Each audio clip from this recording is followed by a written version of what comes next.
An 18-game winning streak earlier this season for the Phoenix Suns, and after Tuesday night's win over the Brooklyn Nets, now an 11-game winning streak.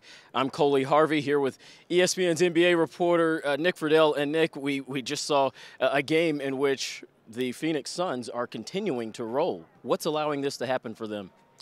They know what they're doing on a championship level, Coley. And when you have that kind of confidence and you have Chris Paul as the engine and you can throw it to Devin Booker and then, oh yeah, Ayton's back and Crowder's back, everybody's feeling good. But when you watch the Suns play, you see a team that knows just how good they are and knows just how good they're going to have to be to get over the hump in the finals if they can get there and win it all this year.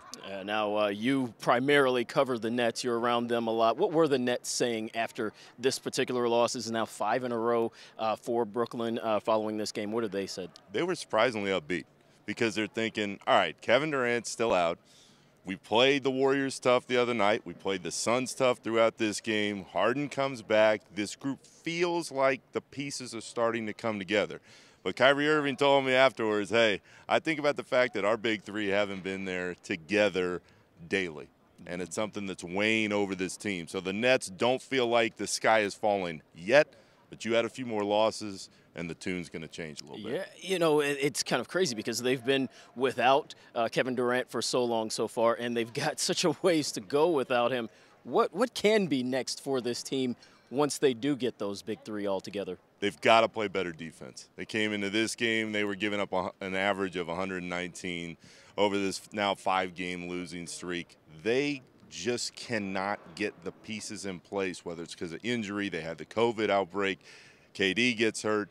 They feel like they haven't gotten their breaks together. Once they get Kevin back, then they feel like they can get on a little bit of a run. But in the short term, Kyrie and Harden have to do more offensively because this team just doesn't have a lot of answers. And Coley, if Harden's hand is still acting up, and he touched on that post game, that's something to watch because he came through it all right tonight, but he said the other day he couldn't move it at all. So if you're a Nets fan, that is something to keep an eye on in the next couple weeks here. Certainly concerning James Harden actually playing tonight and factoring. What did he say quickly about the hand going forward? He said that he's going to try to gut it out.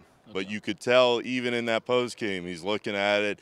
He's trying to see how he's feeling on the floor when you're watching him. It's an issue, and when Kyrie isn't able to play at home, everything's going to fall on Harden to be everything the Nets are going to need without Durant on the floor. Yeah, the Nets certainly needing Harden, needing Durant, needing Irving. They need everybody. That is going to do it for us here in Phoenix. I'm Coley Harvey. That's Nick Friedell. Thanks for watching ESPN on YouTube. For live streaming sports and premium content, subscribe to ESPN+.